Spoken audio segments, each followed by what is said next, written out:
ETF index mutual funds నేర్చుకుని stock మార్కెట్లో రాణించాలనుకుంటున్నారా? వెంటనే ఈ నెంబర్కి కాల్ చేయండి. ఒకటి మెయిన్ ప్రాబ్లం ఏంటంటే పుట్టింట్లో ఉన్నప్పుడు అట్లా అమ్మ నాన్న వల్ల సఫర్ అయ్యాను. సరే వాళ్ళు ఎవరినో తీసుకొచ్చి వీళ్ళని చేసుకో అంటే నోరెత్తకుండా తను చేసుకున్నాను. నేను ఏమీ కూడా చదువుకోలేదు సార్, నేను 8th క్లాసే చదివాను. తను చేసుకున్న కాడి నుంచి ప్రతిరోజు నాకు చుక్కలు చూపించాడు, కానీ ఒక్కరోజు కూడా నా దగ్గర కూర్చొని తను ప్రేమగా మాట్లాడిందే లేదు.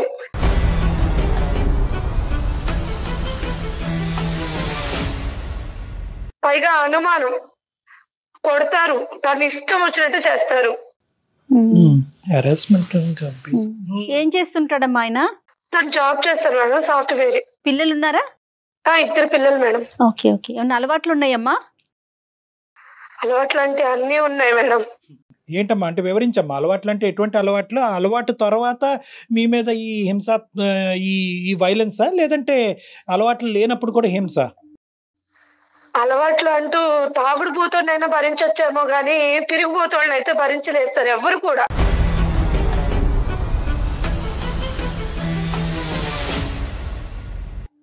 ఆ కళా పోషణ కూడా ఉందా? సరే. చాలా.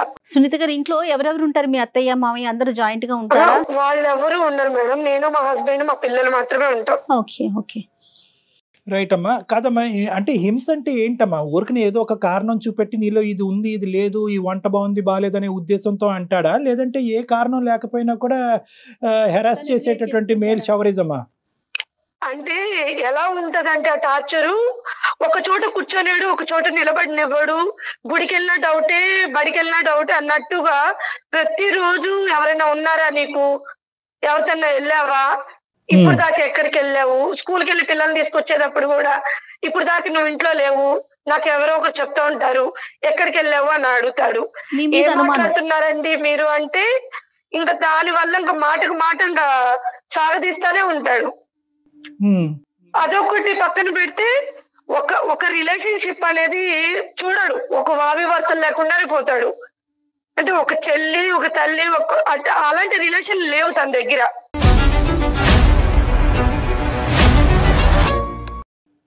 అంటే ఏంటమ్మా? అంటే వాళ్ళతో రెస్పెక్ట్ గా ఉండడా ఏంటి మీ ఉద్దేశం? అంటే ఒక భార్య దగ్గర చేయాల్సినవి అన్ని ఆ రిలేషన్ దగ్గరగా ఉంటాడు. వాళ్ళు అంటే ఒక చెల్లి కావచ్చు, ఒక అత్త కావచ్చు, ఒక అక్క కావచ్చు, ఆ రిలేషన్ దగ్గర కూడా తను వెళ్తుంటాడు. అది కూడా ఎలా వెళ్తాడంటే నా కళ్ళ ముందే నా ఇంటికే తీసుకొచ్చి నువ్వు చూడు అంటాడు అనమాట.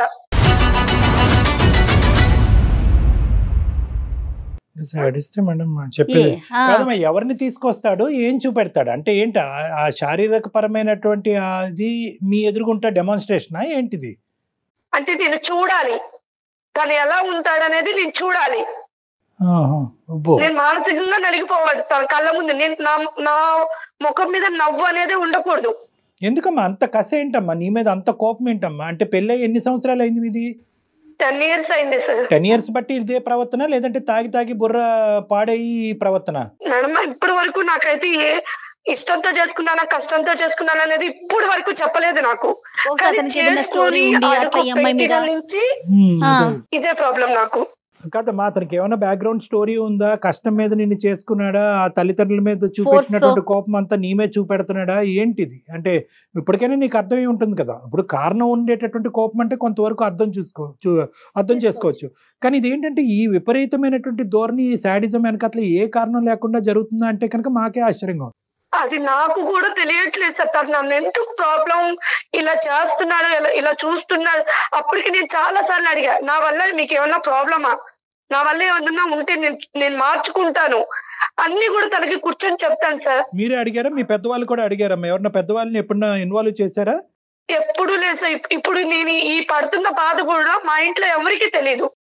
వాళ్ళ ఇంట్లో తెలుసా? పోనీ వాళ్ళ ఇంట్లో కూడా తెలియదు మేడం. ఎందుకంటే నాకు తండ్రి చనిపోయాడు, అమ్మ కూడా నాకు కష్టపడి పెంచింది. ఇప్పుడు నేను ఇక్కడ పడుతున్న బాధలు నేను వెళ్ళి చెప్పాను అనుకోండి, ఇప్పుడు నా వల్ల నేను పడిందే కాకుండా మా అమ్మ వాళ్ళు కూడా పడతారన్న ఒక భయంతో ఇంతవరకు నేను ఏదే చెప్పలేదు. మరి అయినా కానీ పడుతూ ఎందుకున్నారమ్మా? అందరూ ఆడవాళ్ళు చెప్పే మాట అదేనా? పిల్లల గురించి అండి, వాళ్ళ భవిష్యత్తు గురించి అండి, వాళ్ళకి అమ్మ నాన్న కావాలి అని అంటారు, అదేనా? అంతే సార్, పిల్లల కోసమే భరిస్తున్నాను. ఎంతకాలం భరిద్దాం అనుకున్నారు? ఇంకా శాడిజం చూపెట్టి రేపొద్దున ఏ పేకో ఒక చెయ్యో తీసేయచ్చు. అప్పుడు అది నాకు అర్థం కాకే మిమ్మల్ని కన్సల్ట్ చేశాను సార్. సరే, ఈ ఆడవాళ్ళు అనేటటువంటి మొదటి నుంచి ఉందమ్మా ఈ ఈ వ్యసనం అనేది? అంతకు ముందు ఎలా ఉన్నాను నాకు తెలుసు సార్. ఈ సంవత్సరాల నుంచి అదే చెప్పాను కదా. ఇప్పుడు నేను అతనికి భారీ స్థానంలో ఉన్నాను. మిగతా వాళ్ళు ఒక అక్క, ఒక పిన్ని, ఒక రిలేషన్ అంటే ఆ రిలేషన్ దగ్గరికి తను వెళ్తే నేను ఏ రిలేషన్ లో తనతో కాపురం చేయాలి?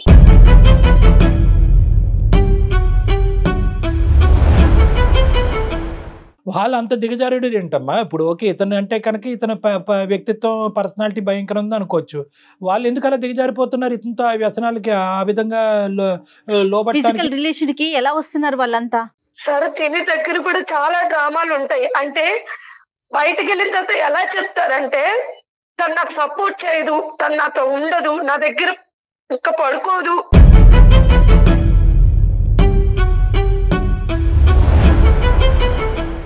నేను ఎలా ఉండాలి, మీరైనా నన్ను అర్థం చేసుకుంటారేమో, అందుకే మిమ్మల్ని నేను కోరుకుంటున్నానని వాళ్ళ దగ్గర చెప్పడం. ఒక్కొక్కసారి ఏం చేస్తాడంటే నా ఫోన్ లో ఉన్న లిస్ట్ లో నా ఫ్రెండ్ సర్కిల్ తీసుకొని నాకు తెలియకుండానే వాళ్ళకి మెసేజ్ చేస్తున్నాడు.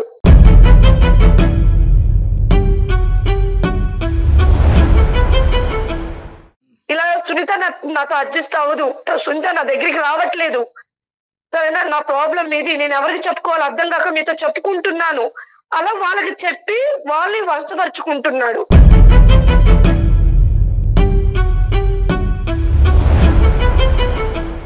కాదమ్మా, ఇప్పుడు పిల్లల వరకు బాధ్యతలు తీసుకోవటం, స్కూల్ ఫీజులు కట్టడం, పిల్లల వరకైనా బాగా చూసుకుంటాడా? పిల్లలు ఉన్నారంటే ఉన్నారు సార్, అసలు వాళ్ళు పట్టించుకోవడం కానీ వాళ్ళు సరదాగా బయటకు తీసుకెళ్ళడం కానీ ఏమి చేయడు. మరి ఎందుకు తల్లి 10 ఏళ్ళ నుంచి భరించటం ఏంటమ్మా?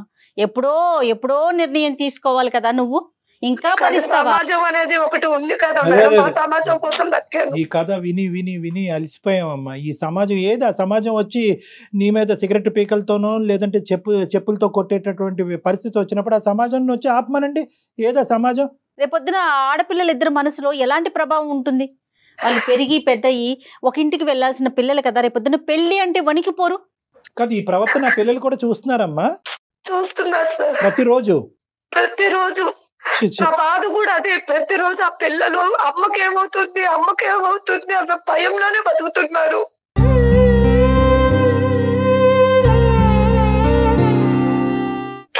నేను చైల్డ్హుడ్ లో ఎలా అయితే నలిగిపోయాను, ఇప్పుడు నా పిల్లలు కూడా అలాగే నలిగిపోతున్నారు. నాకు అది 10 సంవత్సరాల పాటు భరించేటటువంటి సునీత ఈ రోజు మాకెందుకు చేస్తుందమ్మా ఫోను? ఇంకొక 20 సంవత్సరాలు భరించరాదు? నేను ఇలా అంటున్నానని నువ్వేమనుకోవద్దు. ఎవరిని ఉద్ధరించడానికి భరించటం, నీలో ఏ తప్పు లేదు అంటున్నావు. అతను చూపెట్టినటువంటి హింస యాంగిల్ ఏది లేదండి, అన్ని రకాల హింస చూపెట్టాడు అని అంటున్నావు. పిల్లలకు కూడా అది చూస్తున్నారు పిల్లలు. అందులో ఏంటంటే అన్నిటికంటే భయంకరమైనటువంటి అంశం ఏంటంటే ఒక శారీరక పరమైనటువంటి సంబంధానికి వావి వరుసలు అవసరం లేదు అనేటటువంటి ఒక రాంగ్ ఎగ్జాంపుల్ ఆడపిల్లలకు చూపెడుతున్నాడు. అమ్మ, ఇది ఏం చేయాలమ్మా? 5 నిమిషాలు వింటేనే మాకు అసహ్యం కలుగుతోంది. ఆ పిల్లలు ఏమనుకుంటారమ్మా? ఆంటీ ఎందుకమ్మా ఆ రూమ్ లోకి వెళ్ళింది, నాన్న ఎందుకమ్మా అక్కడ పడుకున్నాడు, ఇవన్నీ రావు రేపొద్దున. అప్పుడు ఏమంటారు? నాన్న ఎంత తిట్టుకుంటారో ఇది ఓపికగా చూసేటటువంటి నిన్ను కూడా అంతే తిడతారు. ఈ దరిద్రం అంతా మాకెందుకు చూపెట్టావమ్మా అని అంటారు. ఏం సమాధానం చెప్తారు? నీకు అమ్మా నాన్న ఇద్దరు కావాలి కాబట్టి నేను ఓపికగా ఉన్నానని అంటారా? ఏ సమాధానం చెప్పినా చల్లదు అక్కడ. ఎందుకు బయటికి రాలేకపోయారు అండి సునీత గారు? ఎందుకు ఆలోచిస్తున్నారు మీరు? అంటే మీ కాళ్ళ మీద మీరు నిలబడే ధైర్యం లేకనా? తోడు రీజన్ ఏంటి? తోడు సమాజం. ఆడపిల్లలు ఇప్పుడు నా జీవితం ఇలా అయిపోయిందని నా పిల్లల జీవితం కూడా నేను చెడగొట్టలేను కదా. రేపు అనే రోజు మీ నాన్న ఎక్కడ అంటే ఆ పిల్లలు సమాధానం చెప్పుకోకుండా తలదించుకొని బాధపడతారేమోనని ఇన్ని రోజులు సర్దుకున్నాను. సునీత గారి పెద్ద ప్రాబ్లం ఏమొచ్చిందంటే కనుక ప్రతి రోజు ఇలాంటి ఒక 20-30 కథలు వింటా ఉంటానమ్మా. ప్రతి వాళ్ళు ఇదే అంటారు. రేపొద్దున అదే పిల్లలు రేపొద్దున ఇంకో విధంగా మాట్లాడతారమ్మా. మీరేమనుకుంటారంటే నాన్న ఎక్కడమ్మా అనే ప్రశ్న అడుగుతారేమో, ఆ ప్రశ్న అడగకుండా వాళ్ళని కాపాడాలని మీరు అనుకుంటున్నారు. మీకు అర్థం కాని ఏంటంటే ఇలాంటి నాన్నతో ఎందుకమ్మా ఇంతకాలం ఉన్నావు, ఇలాంటి నాన్ని మాకెందుకు చూపెట్టావమ్మా, మగజాతి మీదే నమ్మకం పోయే విధంగా మమ్మల్ని ఎందుకు తయారు చేసావమ్మా అని అడిగే పిల్లలు కూడా ఉన్నారు. అడుగుతారండి రేపొద్దున. కాదు అంటే కలిసి ఉండటానికే నిర్ణయించుకున్నారా ఆ మనిషిని మార్చేట వద్దు సార్, వద్దా? వద్దు. ఓకే ఓకే ఎందుకంటే ప్రతిరోజు నిద్ర లేకుండా బతకలేను, ఆకలి దాచుకొని బతకలేను సార్ నేను.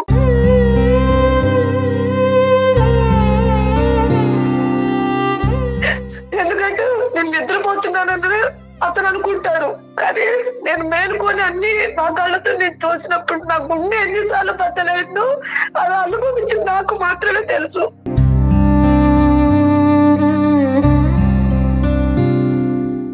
ఈ రోజు మీ మీద గర్జిస్తున్నాం కానీ మేము కోపపడుతున్నాం కానీ అంటే నువ్వు నిర్ణయం సరైన సమయంలో తీసుకోలేదనే బాధతో అంటున్నాం కానీ నీ బాధ మాత్రం అది వర్ణించలేమమ్మా. అది అది చాలా అది అనుభవించే నీకే తెలుస్తుంది. ప్లస్ ఇంకా పెద్ద ప్రాబ్లం ఏంటంటే నీకు చెప్పుకోవటానికి ఎవరు లేరు. ఇప్పుడు తల్లితో చెప్పుకుందాం అంటే ఆవిడ ఏం చేయగలదు, ఆవిడ బాధపడుతుంది. ఇప్పుడు చెప్పుకునేటటువంటి మనిషి లేకపోతే కనుక ఉన్న సమస్య 10 రెట్లు అవుతుందండి. సరే ఈ మనిషి ఇక్కడైనా నీ ఒక్కడితోనేనమ్మా, నీ ఒక్కదానితోనేనా లేదంటే అందరితోని ఇదే శాడిజము ఇదే పదజాలం కానీ ప్రవర్తన కానీ ఉంటుందా? సార్ నేనంటే కట్టుకున్న పిల్లను కాబట్టి భరిస్తున్నాను సార్, పెట్టుకున్న వాళ్ళు ఎవరు భరించారు కదా. అవును అవును అవును. సరే అత్తయ్య మావికి ఏమైనా చెప్పే ప్రయత్నం చేశారా? ఎప్పుడైనా చెప్పారు ఇట్లా చేస్తున్నాడు, ఇట్లా బిహేవ్ చేస్తున్నాడని? వాళ్ళ దృష్టికి ఏమైనా తీసుకెళ్లారా? నువ్వు వాళ్ళ దగ్గరికి వెళ్ళినా నేను ఒప్పుకోను. అదేలే, మా అమ్మ ఏం చెప్తే నువ్వు అదే వినాలి. నీ బాధ చెప్పు చేతుల్లోనే నీ ఉండాలి. బాధను కూడా ఎవరికి చెప్పుకోకూడదు. నేను ఎలాగే ఉంటాను, నువ్వు బాధను అనుభవిస్తూనే ఉండాలి. ఎవరి దగ్గర నీ బాధను కక్కకూడదు. ఎవరు నీకు సహాయపడటానికి రాకూడదు. ఎంత అన్యాయం కదా కళ్యాణ్ గారు. అది అన్యాయం. ఈవిడేమంటారు? ఇది అమాయకత్వం అంటారా, మూర్ఖత్వం అంటారా, ఏమంటారు? సరేనమ్మా, ఇప్పుడు మమ్మల్ని ఏం చేయమంటావు చెప్పు. నిర్ణయం అయితే తీసుకున్నానని అంటున్నావు. ఇందులో నాకు నిద్రలేని రాత్రులు, పిల్లలకి దరిద్రం ఇంక నేను చూపెట్టకూడదు అనేటటువంటి ఆలోచనలో నువ్వు వచ్చావు. మరి మా పాత్ర ఏంటి ఈ రోజు? ఎందుకు మాకు ఈమెయిల్ పంపించారు? నాకు అతను వద్దు సార్, నేను చదువుకోపోయినా 4 ఏళ్ళలో పని చేసుకున్నా నా పిల్లలు బతికించుకుంటాను. లేట్ అయినా లేటెస్ట్ గా వచ్చింది. నాకు అతను వద్దు. ఓకే, నాకు అతని దగ్గర నుంచి నాకు విడాకులు కావాలి. దానికి ఒక అడ్వకేట్, మంచి అడ్వకేట్ ని చూసి మీకు మేము ఆ ఫోన్ నెంబర్ అది ఇస్తాం, దానికి సంబంధించి హెల్ప్ చేస్తాం. ఓకే, అందుకే మెయిల్ చేశాను మేడం. నాకు ఇంకెవరు లేరు కాబట్టి మీకు మెయిల్ చేశాను. మీరు చేస్తుంది కరెక్టో కాదో అనే ఒక కన్ఫ్యూజన్ లో ఏమన్నా ఉన్నారా? అదేమన్నా క్లారిటీ కోసం డాక్టర్ గారి సలహా తీసుకుందామని అనిపించిందా మీకు? అనిపించింది మేడం. రైట్. తను చెప్పలేకపోతుంది పాపం తన నిర్ణయం కరెక్టా కాదా అనేది తనకి. చాలా మంది ఆడవాళ్ళు మన దగ్గరకు వచ్చి సార్ ఈ రోజుతో నేను డిసైడెడ్ సార్, ఇంకా అతను వద్దు దండం పెడుతున్నాను అంటారు. కట్ చేస్తే కనుక మర్నాడు వచ్చి సరే సార్ అతనితో కంటిన్యూ అవుతానంట. సో ఇప్పటికీ కూడా మీరు ఏం నిర్ణయం తీసుకున్నారు అనేది ఇప్పటికీ కూడా మాకు క్లారిటీ లేదు, బహుశా మీకు క్లారిటీ లేదు. ఇప్పుడు మనం కాల్ చేసినా కూడా ఎత్తే స్థితిలో కూడా లేడు అనుకుంటున్నాను మేడం. నేను ఈ హింసాత్మకుడితో నేను ఉండకూడదనే నిర్ణయం తీసుకున్నా కాబట్టి ఫోన్ చేస్తే కనుక కొత్తగా వచ్చేటటువంటి ప్రాబ్లం ఏమీ లేదు. ఎత్తితే అదృష్టం. చూద్దాం, ఒకసారి ట్రై చేద్దాం. కలుపుతున్నాను sir. Right, okay. The person you're speaking with has put your call on hold. Please stay on the line. మీరు హలో, సుమన్ టీవీ వాళ్ళకి దాంట్లో అందమైన జీవితం ప్రోగ్రామ్ కి నేను మెయిల్ చేశాను. దాంట్లో డాక్టర్ కళ్యాణ్ చక్రవర్తి గారు సైకాట్రిస్ట్, అలాగే జయ మేడం గారు కూడా ఉన్నారు. నా వర్షన్ లో నేను అన్ని చెప్పుకున్నాను. వాళ్ళు మీతో మాట్లాడతారంట, ఒకసారి మాట్లాడండి. ఏం మాట్లాడతారంట? ఏం మాట్లాడతారు వింటేను కదా తెలుస్తుంది. నువ్వు ఎందుకు వెళ్ళావు ప్రోగ్రామ్? ఎందుకు వెళ్ళావు? నా కోసం నీకు తెలుసు కదా. పిచ్చి పిచ్చి వేషాలు వేస్తున్నావు ఏంటి? ఇప్పుడు నాతో వాదించమని నేను అడగలేదు, నన్ను తిట్టమని నేను అడగట్లేదు. ఒకసారి వాళ్ళతో మాట్లాడమంటున్నాను. నువ్వు ప్రోగ్రామ్ ఎందుకు వెళ్ళావు అన్నా నేను ఫస్ట్. ఆవిడ రాలేదు. ఏం పేరమ్మా? అతని పేరేంటమ్మా? నమస్తే బాబు, నీ పేరు అడగలేదు. నీ పేరేంటన్నా? రమేష్ అండి. రమేష్, నమస్తే అమ్మా. తర్వాత ఇంకా చాలా నమస్తేలు పెడతాం. మీరేం కంగారు పడకండి. ఆవిడేమి మాకు ఫిజికల్ గా మన ఆఫీస్ కి రాలేదు. మీరెవరో కనిపించరు, ఆవిడ కనిపించదు. జస్ట్ మీ ఇద్దరి మధ్య జరుగుతున్న ఒక ఇష్యూని మా దాకా షేర్ చేసింది. తనకి ఏమి పాలుపోక, ఎవరికి చెప్పుకోవాలో తెలియక దిక్కులేని పరిస్థితుల్లో ఉండి. ఇంట్లో ప్రాబ్లం కదా, మా పర్సనల్ ప్రాబ్లం తీసుకొచ్చి ఇప్పుడు టీవీ ప్రోగ్రామ్ చేయడం ఏంటండి? అసహ్యంగా. పర్సనల్ ప్రాబ్లమే కాదనట్లేదు, అది పర్సనల్ గా తేలట్లేదు కదా. ఇక పర్సనల్ ప్రాబ్లం దాటి అది ఎప్పుడో పబ్లిక్ అయింది. పబ్లిక్ అవటము, నేరాల పరిధులు దాటటము చాలా దాటేసిందండి. పర్సనల్ ప్రాబ్లం అంటే కనుక ఆవిడ బియ్యం తెమ్మంటే మీరు పప్పు తేవటం అనేది పర్సనల్ ప్రాబ్లం. ఇది అది కాదు కదా. ఆవిడ 10 సంవత్సరాల పాటు భయంకరమైనటువంటి హింసకు గురయ్యి ఎవరితో చెప్పుకోలేక ఒక బానిసలాగా ఒక భయంకరమైనటువంటి స్థితిలో 2 ఆడపిల్లలు పెట్టుకుని అక్కడ బతుకుతుంది. ఆవిడ చెప్పినటువంటి వర్జన్ కరెక్టా రాంగా అనేటటువంటిది ఫైనల్గా ఒకసారి తేల్చుకునేటటువంటి ఉద్దేశంతో చాలా మర్యాదపూర్వకంగా మిమ్మల్ని గౌరవిస్తూ రమేష్ గారు మీ వర్జన్ ఏంటో చెప్పండి అని రిక్వెస్ట్ చేస్తున్నాం. అసలు ఏం జరుగుతుంది ఇక్కడ చెప్పుకోవడానికి ఆవిడకి తల్లి లేదు, ఎవరూ లేరు. కాబట్టి అన్నీ మేమే అన్నట్టుగా ఆవిడ ఈరోజు మాకు ఫోన్ చేసింది, మేము ఆవిడకి ఫోన్ చేయడం జరిగింది, ఆవిడ చెప్పుకుంది. ఇప్పటికైనా ఒక కాసేపు సానుకూలంగా ఒక కూల్ వాతావరణంలో మర్యాదపూర్వకంగా మాట్లాడుకుందాం. ఇది తేల్చే అంశమా తేల్చలేనటువంటి అంశమా? ఏం మాట్లాడతాం సార్, ఇది ఫ్యామిలీ విషయాలు కదా సార్. ఇలా వీధిని ఎక్కడ అనేది కరెక్ట్ కాదు కదా. అలా కాదు, వీధి ఎక్కలేదండి, ఇది వీధి కాదు. సారీ, మీరు ఆ మాట అంటే కనుక నేను ఖండిస్తాను. మీ భార్యకి మీకు ఇప్పటి వరకు ఎవరు మీ భార్యకి ఒక సలహా ఇచ్చేవాళ్ళు లేక ఆవిడ 10 సంవత్సరాల పాటు నరకాన్ని అనిపించింది. మీకు బుద్ధి చెప్పేటటువంటి వాళ్ళు ఎవరు లేక మీరు ఇలా విర్రవీగిపోతున్నారు. మీరు కొట్టడం వాస్తవా? వేరే స్త్రీలను తీసుకొచ్చి ఇంట్లో కొనకటం అనేది వాస్తవా? మీరు తాగి తందనాలు ఆడటం అనేది వాస్తవా కాదా చెప్పండి, బాధ్యతలు తీసుకోకుండా. ఈ 4 అంశాల మీద మీ వివరణ ఏంటో చెప్పండి. అవును సార్, చేసిన మాట నిజమేనండి. తప్పే ఉంది సార్.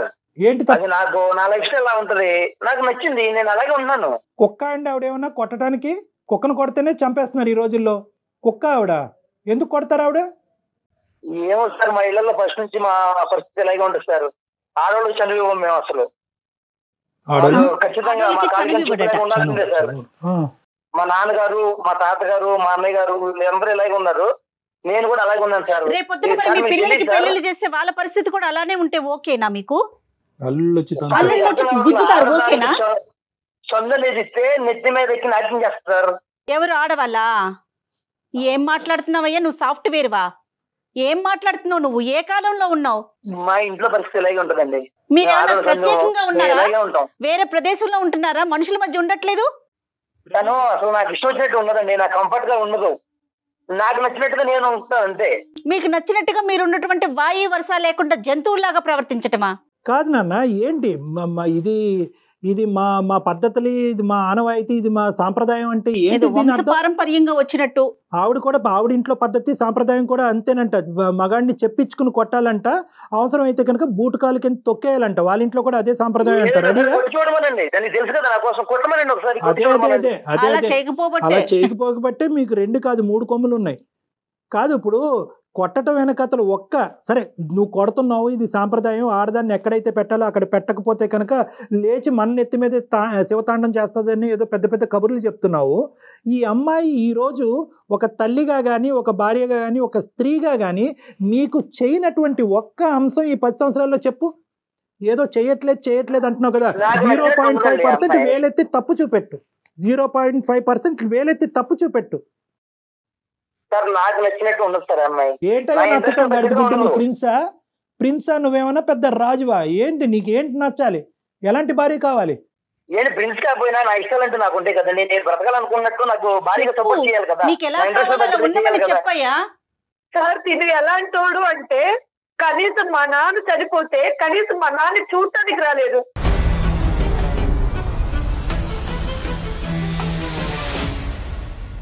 కనీసం ఎవరైనా మా నాన్నకి ఏమైనా దహనం చేస్తాడంటే అది కూడా చేపించలేదు.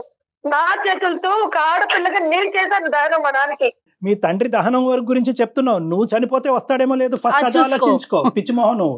నువ్వు చనిపోతే కానీ, లేదంటే నీ పిల్లలు ఏమన్నా భయంకరమైన ఆరోగ్య పరిస్థితిలో చిక్కుకుంటే కనుక వాళ్ళ చావు బ్రతుకుల మధ్యన అది రాకూడదని నేను భగవంతుని కోరుకుంటున్నా.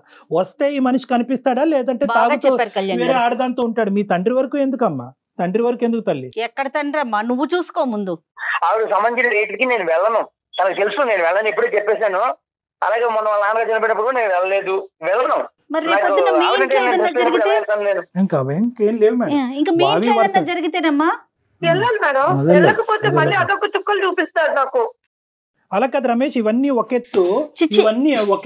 ఇంకా నేను కొనసాగటం కూడా నాకు ఇంకా అసహ్యంగా ఉంది. ఎందుకంటే నీలాంటి వాళ్ళకి కౌన్సిలింగ్ చేస్తే కనుక నేను పోయి ఎవరి చేతన కౌన్సిలింగ్ చేయించుకో. అది కాదు, ఇదంతా ఒక ఎత్తు. ఒక్క పాయింట్ నాకు చెప్పు. వావి వరుసలు లేకుండా వేరే ఆడవాళ్ళు ఎవరు మీ ఇంట్లోకి ప్రవేశిస్తున్నారు? వాళ్ళతో నువ్వు కులకటం ఏంటి? ఆ మాయదారు మొహాలకి వాళ్ళకి బుర్రలు లేవా? వాళ్ళకి బట్టలు లేరా ఏంటి? నీకు బుద్ధి లేదా? వాళ్ళు ఎవరినైనా ఆ ఒక్కటి క్లారిటీ సార్. నేను ప్రతి చెప్తున్నాను సార్, మీకు నాకు ఫీలింగ్స్ ఎక్కువ సార్. ఏ ఫీలింగ్? ఆ ఫీలింగ్ తిను నన్ను కరెక్ట్గా సపోర్ట్ చేస్తారు, ఎంకరేజ్ చేయదు. నాకు నచ్చినట్టుగా నా ఇంట్రెస్ట్ తగ్గట్టుగా తను ఉండదు సార్. నీకు కుక్కనో పందునో తీసుకొచ్చుకోలేకపోయావా? ఒక కుక్కనో పందునో తీసుకొచ్చుకోలేకపోయావా? ఆడవాళ్ళు ఎందుకు అలా తీసుకొస్తాం సార్ మనుషులు. ఏం మాట్లాడుతున్నావు? రగిలిపోతుంది అసలు. నాకు నచ్చిన వాళ్ళు ఉంటారు సార్, వాళ్ళు నేను తెచ్చుకున్నాను. ఎందుకు నీకు తెచ్చుకున్నాను? సరైనటువంటి సమాధానం పోలీసులు చెప్పాలి. ఈ అమ్మాయి బుర్ర బుద్ధి లేక ఈ అమ్మాయి ఇలా ఉంది, కానీ నీకు సరైనటువంటి సమాధానం పోలీసులు చెప్పాలి. లీగల్ గా నీకు శిక్ష పడాలి సార్. దానికి కూడా రీజన్స్ ఉన్నాయి సార్. తిను నా ఇంట్రెస్ట్ తగ్గట్టుగా ఉండదు. సో నా ఇంట్రెస్ట్ నచ్చిన వాళ్ళు ఉంటారు, నేను అలాంటి ఉంటాను సార్. తప్పే ఉంది.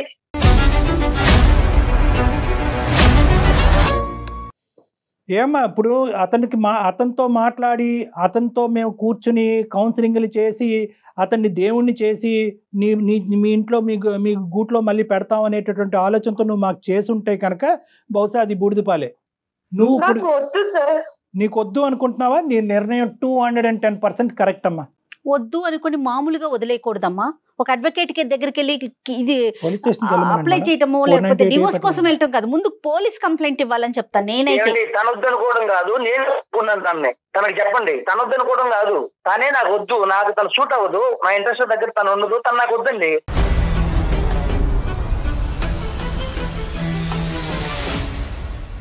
ఇలా మెంటల్ది పిచ్చిదాన్ని చేయకముందే వద్దు అనుకుంటే కనుక ఆవిడ దారే ఆవిడ చూసుకున్న పిల్లలతో బతుకుండేది కదయ్యా. ఆవిడే వద్దా, పిల్లలు కూడా వద్దా? నువ్వేం తండ్రి అయ్యా? వాయు వరుస లేకుండా పోతే నేను చెప్పుకోలేని రోగాలు వస్తాయి, జాగ్రత్త. సమాజంలో మగవాళ్ళకు ఉన్న కొద్దిపాటి పరువు కూడా నీలాంటి వాళ్ళ వల్లే నాశనం అవుతుంది. ఏం మాట్లాడుతున్నావు? పిల్లలు కూడా వద్దా? నువ్వు కని పెంచినటువంటి 2 ఆడపిల్లలు కావాలా? వాళ్ళు కూడా వద్దా? నాకు పిల్లలు చూసుకున్నంత టైం ఉండదు, నాకు కుదరదు.